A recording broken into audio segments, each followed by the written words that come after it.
all it's doing is collecting information. Bitcoin will go to $1 million per coin. Our viewership's going to go up. We may not get 1 million views, but our viewership will go up if we did something like that. So welcome to another episode of Dental Riff. I am your co-host, Gary Bird. I'm the CEO of SMC National, where we provide predictable new patient flow for offices just like yours so you can achieve your goals of growth. My name is Tanner Applegate, CEO and founder of Unified Dental. We are a SaaS platform to help centralize all your different password management and make it super simple for your dental office. Okay, so we got a cool episode today. This is a more tech episode, and so you're going to really enjoy this one. First of all, we're going to jump into robots doing dentistry now. So Tanner has some cool stuff around that. Also, we have a CRM that we've been using at SMC that has a chat GPT function added into it that you can spy on your competitors, and you can also ask it questions without any code or anything like that and get really cool reports from it. So we're going to talk about that because I think that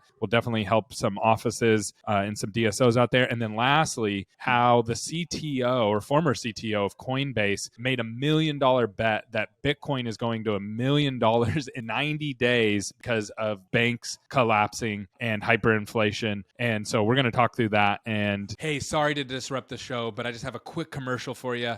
We are going to be hosting 4 events over the next 12 months, and we're doing a little bit of everything for everybody. We have something around Full Arch. We have something for those that manage marketing. We have something for those that want to scale their practice at Dykema. And then also we have something next year that's for everybody in your practice to learn business skills and to really maximize the opportunities for you to grow your offices. You're not going to want to miss these. Visit smcnational.com/events.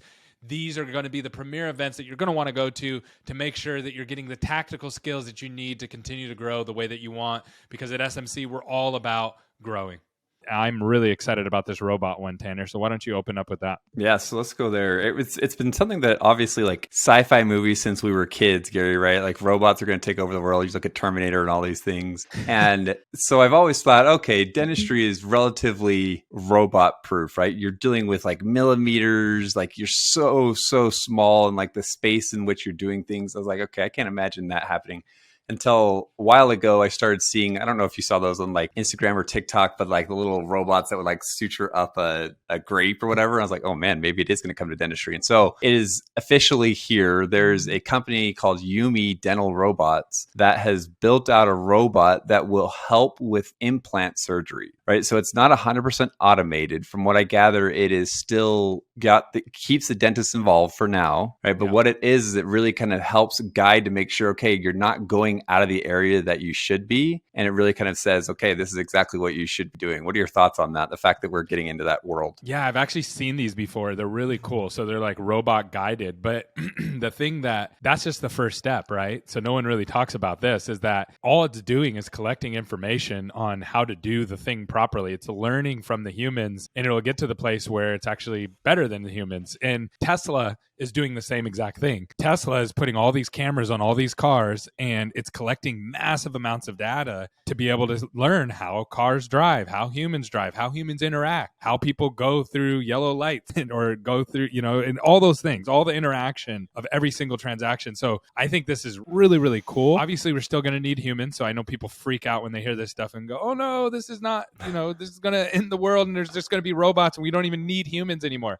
You're still going to need humans. You're still going to need human interaction. But what this is going to do is it's going to free the doctors and the experts up to be able to do a lot more treatment, a lot faster, a lot more accurately. And I think it's amazing. That's my perspective on it. I'm not a dentist though. So yeah, I mean, I think it's really going to change dentistry as well. I think that just like with what we see in other aspects of dental though, it's amazing how slow dentists are to adapt and change. And so I don't think this is going to be anything different with that, right? Like, why do I need this robot? I can do it by hand anyways. Like, oh, sure, other new grads might need it, but I definitely don't need it. So I think it'll be slow to kind of roll out. And obviously they're still in kind of early testing phases as well, but it's just kind of the beginning is here. And I'm excited to kind of see where that goes. I don't know if personally how I'd feel about getting work done with a robot assisted dentist, right? Like, yeah, that's a good question. That would be an interesting thing. Yeah. Would you do that? Like, would you rather have a dentist that is using a robot or a dentist that's not using a robot? I would tell my wife to do it, but I don't know if I would do it.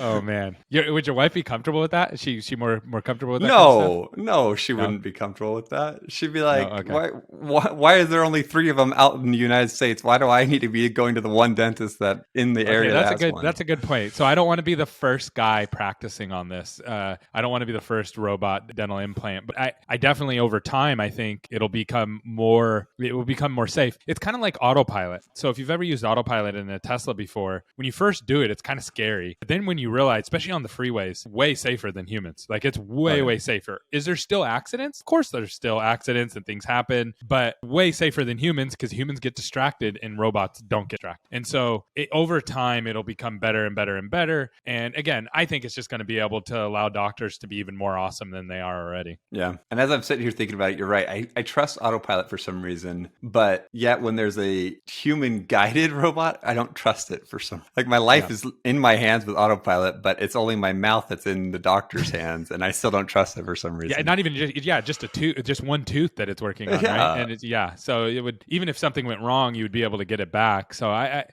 think it's one of those things that we have to get used to. Also, haven't they been using this in other kinds of surgeries and things like that? Like, isn't it in other parts of, I don't know what the difference is between each of these types of robots, right? And what the nuances are that they have to perfect in dental specific surgeries. But yes, robot guided surgeries have definitely been around. Yeah. Because I mean, when you're doing heart surgeries and brain surgeries and like these kinds of things where you're dealing with very touch and go situations. Yeah, I know now that I'm thinking about it, I've seen those robots helping people. So it's cool. I think that's cool. So talking along staying along the same line around technology. So recently I just added something called chatspot.ai. So we recently just started using chatspot.ai. We added it to HubSpot. So HubSpot's a CRM and it manages all of our contacts, right? So it has all of our clients in there, all the interactions with our clients, as well as all of our contacts. Anybody who's a partner or a potential client, they all go in there. And so what I can actually do now is I can go in there and I can just type in how many clients do we have in California. So then yesterday I did this search. It said, oh, you have 35 clients across the state. And then how many offices do they each have? And then you can quickly figure that out. And that might not seem like a deal, but the thing that I don't think most people understand is usually when you have some kind of technology, there's always an order that everything's set up in. So usually it's like you got to press this button and it generates this report, and then press this button, it generates this report. And we've all dealt with this before in like our practice management softwares, right? Because they're very much set up that way. What's cool about this is you can just go and ask a question directly without any kind of report being ran or anything, and it's able to pull the information. And here's the other really cool part. You can actually ask it questions about other companies that aren't in your CRM, and it'll begin to do research on them as well. So it'll look at like what keywords they rank for, how much money are they spending on certain keywords, et cetera, et cetera, et cetera. And this allows you to really just get a full picture, basically anything your brain can imagine to ask this chatbot. I think this is like such an upgrade to software. You're going to see that everybody is adding AI into all of their softwares. Adobe just recently added a bunch of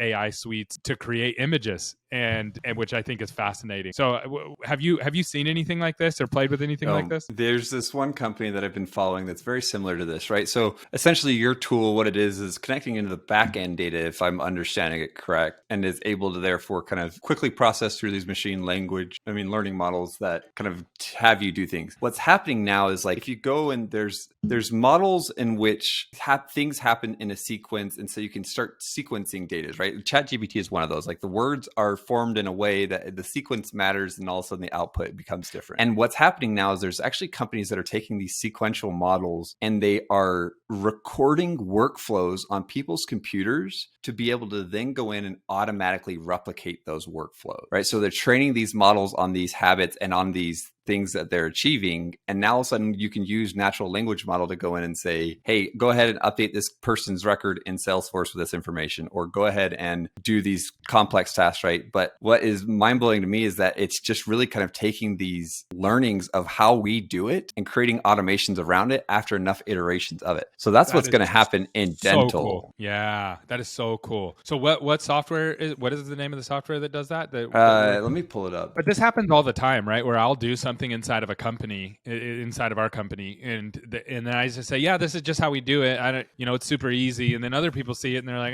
Gary, it's not that easy. And it's just because I've done it like 4 billion times that it's easy to me, but it's not intuitive to others. And then normally, if I wanted to create a process around that, I would get a project manager to come with me and say, you sit with me and watch me do this, and then have them documenting it. What you're saying is, okay, well, we're not going to need that project manager anymore. Maybe on the front end, maybe on the back end, they still exist. But on the front end, you can just have something that's recording all the actions that you're taking and document the flow of whatever job I just did. Not just document it, it's literally going to be able to replicate it. So that flow that you did, you would then be able at the beginning of it and say, you type and say, just do this. And it would automatically go in and do it for you. So now all of a sudden you don't need the project manager, but you also don't need that employee that you would have hired because this automated product is doing it for you. It's not just the documentation of the process, but it's the automation of the process. Actually doing the process through natural language. Okay, so what's the name product of it? Is called Adept.ai.